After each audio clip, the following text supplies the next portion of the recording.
Hello everyone, welcome to the ASIC podcast, episode 2. I'm Zaming, this is Adam. Yes. And would you like to introduce yourself? My name's Adam Collier, and I'm a current serving police officer.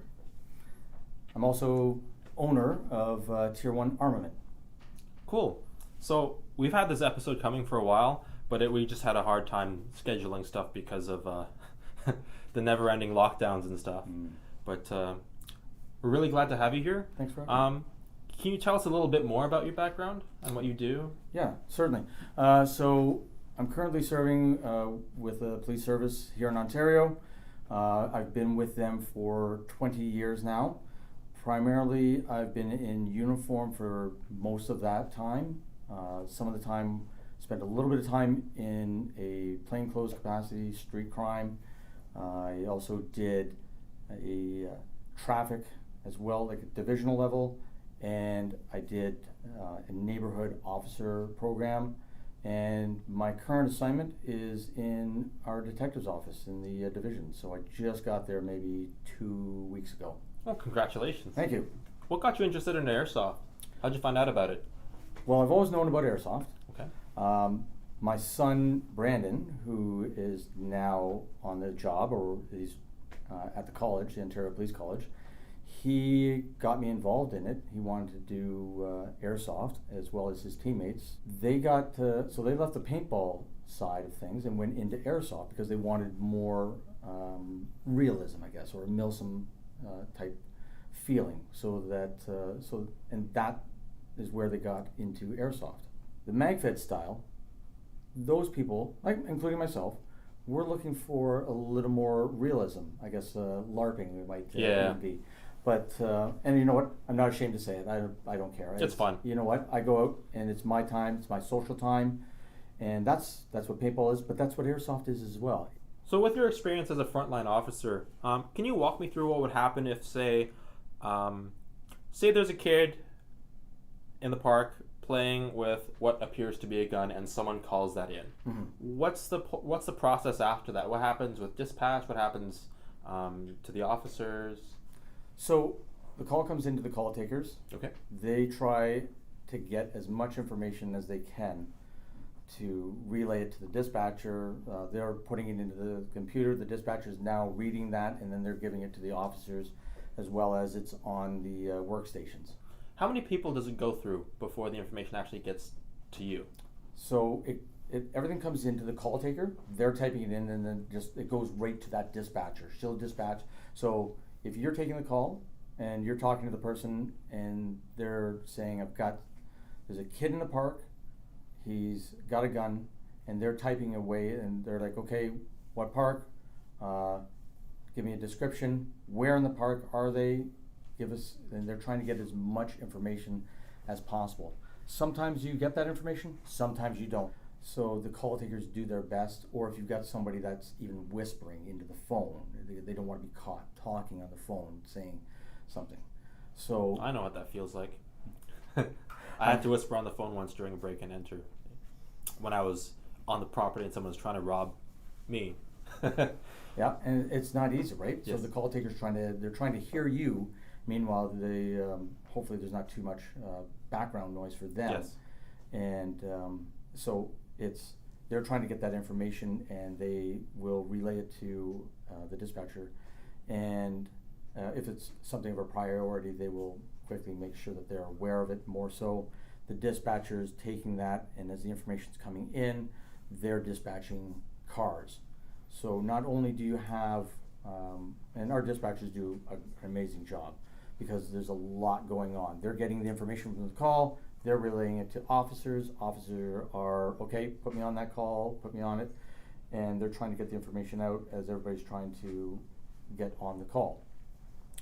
Right? I'm sure you also have problems with people calling in and giving opinions on what their interpretations of something that they think they saw, as opposed to what they actually saw or Absolutely. heard, right? So I had an incident myself. The call came in for a neighboring division. They didn't have anybody there to respond to it. So they sent myself and my partner, and obviously another car. The person said that they were watching some people. They had what looked to be a gun.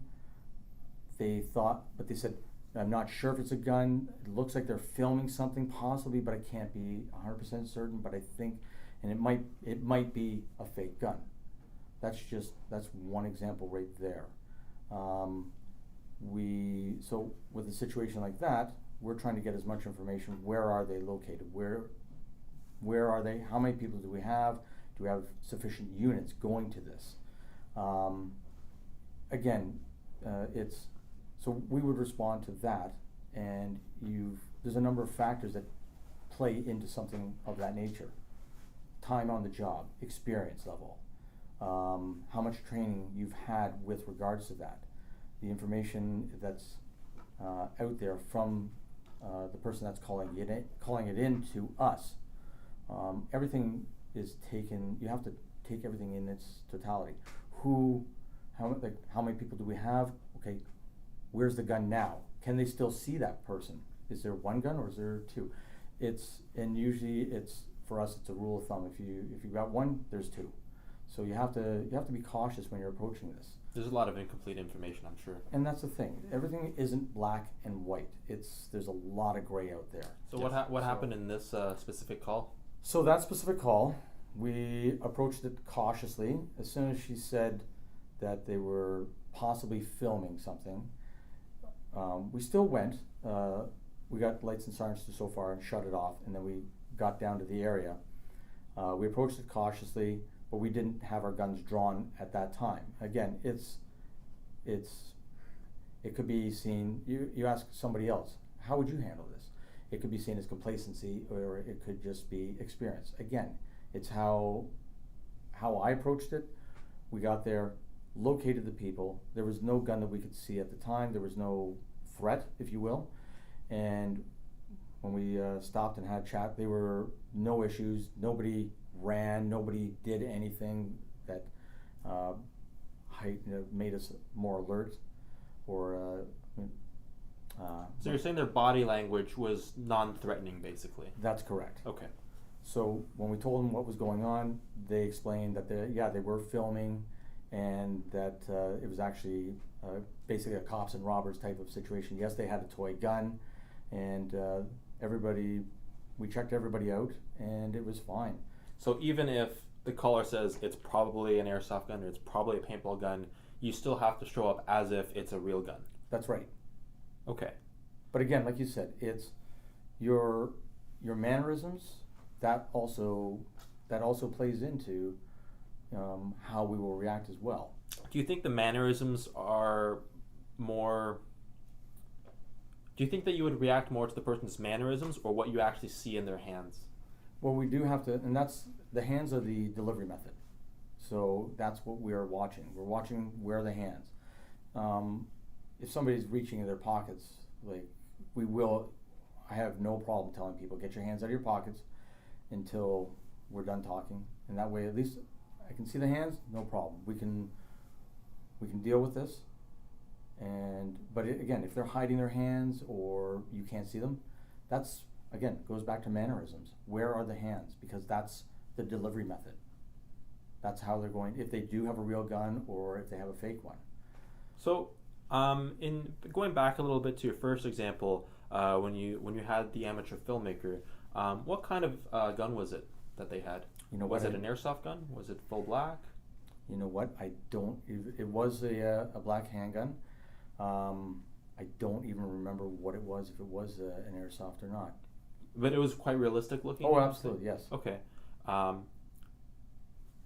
So do you think in that situation, if the gun were brightly colored or had an orange tip, do you think that would have changed your reaction, or do you think that your reaction was mostly based off of just mannerisms and body language? Well, I'm not going to lie. Probably if it was brightly colored, that will change things somewhat. But again, you can't, and you and I have discussed this before, you can't just go always based on that, because they've been painting. There was something down in the States not too long ago where they painted a gun to look like a Nerf gun. I've seen it where they've taken a super soaker and inserted a shotgun into that Yep. super soaker. Going back to the contrary a little bit, what if someone had, say, a handgun-shaped object that was brightly colored, but was acting in a more aggressive or suspicious manner? And that's always the toughest part, right? It's a judgment call, and the thing is, as a police officer, you get it's a split second. You have to make a split second decision at times, and we do have people out there that want suicide by cop. It's sad, but they do exist out there, and it's all situational. You have to. It's a judgment call. Yeah, suicide by cop is such a horrible. It's a horrible thing for obviously the victim, but the police officers involved are also victims in that sense because of the trauma that you guys have to go through, right? Well, exactly. Right. You have to react to the situation that's presented to you, because if you guess wrong, you could be the one ending up facing that bullet. So there are some people that are supporting an airsoft ban as it is, saying that they need to be brightly colored and stuff like that. Do you think that a brightly colored airsoft gun would prevent things like suicide by cop if they're pointing a gun-shaped object at a police officer in a very threatening manner? No, I mean, I don't think so. I don't think that, because again, as we said, Because you don't know, right? you don't know. What if, I saw one, and I'm pretty sure you saw it as well. Somebody took, I think it was a Glock, and they painted it to look like a Nintendo. I've seen a lot of those. That's what I mean. It's like the old Nintendo shooting, like for Duck Hunt or something. Do you remember that big firearm seizure a couple of years ago? Not that long ago. I think it was 2018, where they seized a bunch of brightly colored real handguns. Right. Can you tell me more about that? Do you know much about that one? It was involved our Guns and Gangs unit, and so I know that a number of firearms that were seized, as well as drugs and money. Yeah. Having a classical music background, one story that I remember is there was a guy playing a musical instrument. It's called a bassoon. You can look it up. He was playing a bassoon in an empty parking lot, and then the cops showed up because someone thought that he had like a rocket launcher. So, yeah, no, and that's this is a classical musician. Yeah. There was a case, I think it was in 2000. No, it was in 2019, I believe, in Edmonton, where police services have laser training pistols, right? Mm-hmm. And the police officers were kind of goofing around with their laser training pistols with like bright red slides. And then one of them, the bright colors, if they're a good indicator of which gun is real or not, this guy pulled out his real Glock by accident and popped the round at one of his buddies. Oh, yeah. He missed because, good old 15-pound police trigger. Yeah. But okay, so if you look, there was a video that was viral up. I want to say Medicine. Was it Medicine Hat? You mean the Stormtrooper one? Stormtrooper. That was. It was somebody. It was in Alberta. It was Lethbridge. Thank you. And again, it was there for a promotion. Yes. And overreaction. There was a girl in a Stormtrooper costume. Yeah. And the cops took her down at gunpoint. Yeah. So as a paintballer and as an airsofter, do you typically go for the Milsim MagFed style of play? Absolutely. That's the MagFed paintball and the Milsim style for airsoft. Definitely, 100%. It's that's what I enjoy. That's the style I go out and I want to play, and that's at the event that I do. That's the style that I promote. It's again, It kind of turns it from a game to an experience, right? Absolutely, because that's why people come out. They can't really go out there in the real world and do that. So I mean, you sort of have done that in the real world, right? Absolutely. So, being a frontline officer, have you ever been involved in like a high risk takedown or like a gun call, something along those lines? I have. Can you tell me about one of those? So there was a vehicle stop, and the people were in the car, and we had them at gunpoint, and the one person had a gun on their lap. Now the case is concluded. That was many, many years ago, and but again, it's one of those situations where you see it and you have to react to it as the situation unfolds. How did that case conclude? You know what? I honestly don't remember. It's been a while. Another one I had somebody. He had a toy gun. Again, this is back when I was attached to TAVIS, and what is TAVIS? The Toronto Anti-Violence Intervention Strategy. Okay. They don't have that anymore, but we had a person with a gun call, and we stopped a couple people, and one of the people that we had.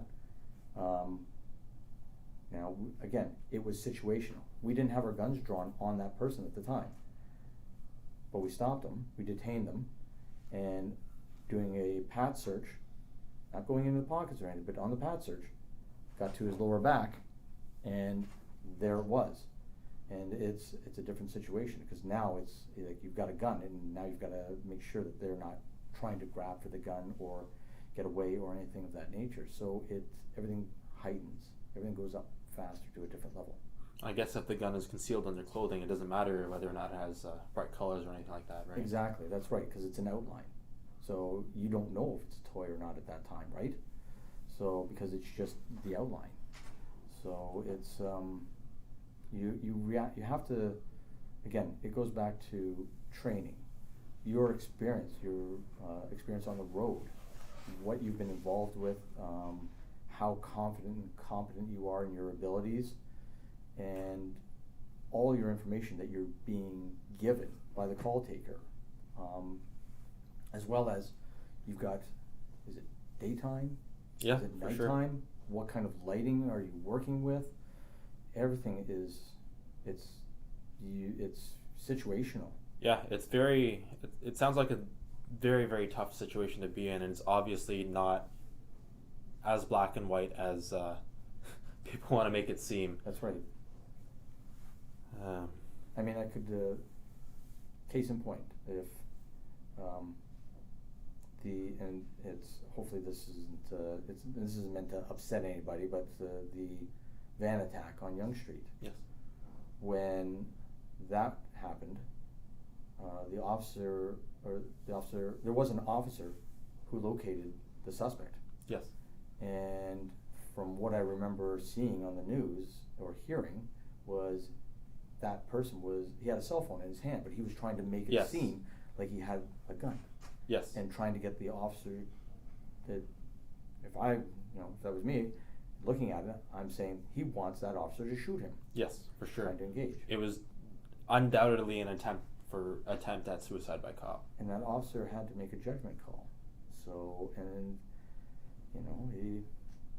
he got the suspect in custody, and without a shot being fired. Yeah, I think in that case the officer made the right call, but it was definitely a gamble for that officer. Anytime you make a call like that. Absolutely, there are lots of. He just happened to win that one. That's right. So I think the important takeaways from the conversations that we had would be that how police react to situations isn't as black and white as a lot of people, certainly some of our politicians, seem to think, and that banning realistic looking toys doesn't really solve issues of mannerisms and how people deal with situations, how situations are perceived. And while I think our law enforcement officers definitely need as much support as they can get, I don't think that this is necessarily the answer to that. No, and it's everything is situational. Yes. It's, as we've already gone over. It's there are so many things, so many factors that during an encounter to take into effect that that you look at the situation. Like I said, we go back to how much information do you have? What's your environment around? What's your level of training? What's your level of confidence? What's your experience out there? Those things all play into different things. It's us watching the hands for the method. What is the method that's being there? Is it a knife? Well, what if it's a colorful knife? Right? Yeah. So is that not a real knife, or is it again, it's that's how you have to look at the situation and what's being presented to you. Yeah. I think this is all just an attempt to oversimplify a very complicated situation, for sure. Now, one thing that I forgot to ask you earlier, since you've been involved within the police service for a very long time, did you notice a spike in airsoft gun seizures since 2010 and 2012? Honestly, I couldn't find any statistics right at this time to support that, because if it's deemed as if they're well, I'll go into, as I was saying before, you and I were talking about, was how did the call come across? Is it if it comes across as sounds of gunshots for a statistical purpose, and it's unfound as like somebody doing fireworks, it still goes in as a sounds of gunshots call. Yes. It goes as a gunshot call. Whereas with the airsoft seizures or being used and versus firearms, it's if there's a charge, it goes in, if I'm not mistaken, as it's classified as the firearm.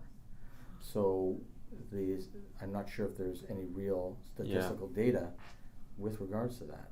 No, well, so there are two reasons why I asked that, and one of them is that in 2010, the RCMP reinterpreted some of our existing laws and made it so that the full black airsoft guns that we mostly play with were fully legal to import as of 2010. Right. And in 2012, they laxed it a little bit by lowering the minimum FPS from 407 to 366 in 2012.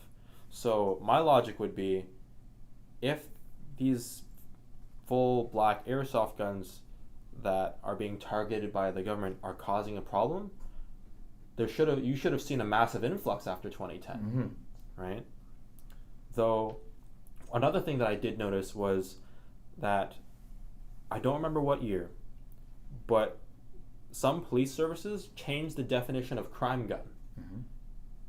I think that this is to inflate statistics on crime guns to artificially create a problem that doesn't exist. Previously, in order for something to be considered a crime gun, the gun itself had to be illegal, or the gun had to be directly used in a crime. Now, the gun only has to be present for a crime. So, for example, if you do a drug bust now, and you find an airsoft gun under the bed, but the airsoft gun was perfectly legal, and you're arresting a guy for having drugs, well, that gun becomes a crime gun. Or if there's a domestic dispute between two partners, right, and you go and you seize someone's legal airsoft guns or real firearms, they suddenly become crime guns. So they expanded the scope of what a crime gun is, and I don't know. It's up for you guys to decide, right? And to close off this conversation, I think there are plenty of current and former law enforcement and military personnel that are involved in airsoft. And, to say that anyone that thinks realistic looking airsoft guns has never had any real world experience with this kind of stuff, I think that's a bit of a stretch. And I think that the situations that are trying to be be addressed by our government are very, very complicated, and oversimplified solutions don't really work. I still think that the government still needs to, at least if they're going to make any changes, at least talk to the people. Yes. Such as yourself. Yes. And others. And yourself. And myself, that are actually it affects.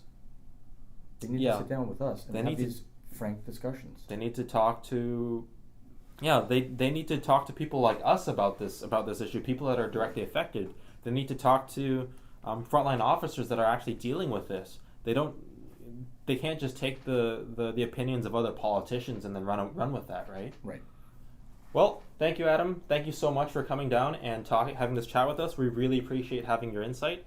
Make sure you guys check out Tier 1 Armament. That's Adam's business. Yep. Thanks for having me. Really appreciate it. And check us out if you get a chance. Yeah, so make sure you guys stay tuned for our next episode, because our next episode features one of our friends with ASIC. He was actually stopped at gunpoint in downtown Toronto over a camera tripod. We can't blame the police for this one. Like we said in this episode, the situation is not black and white. It's very difficult. It's very gray. And the next episode will give you more insight on that. So stay tuned, and thank you guys for listening.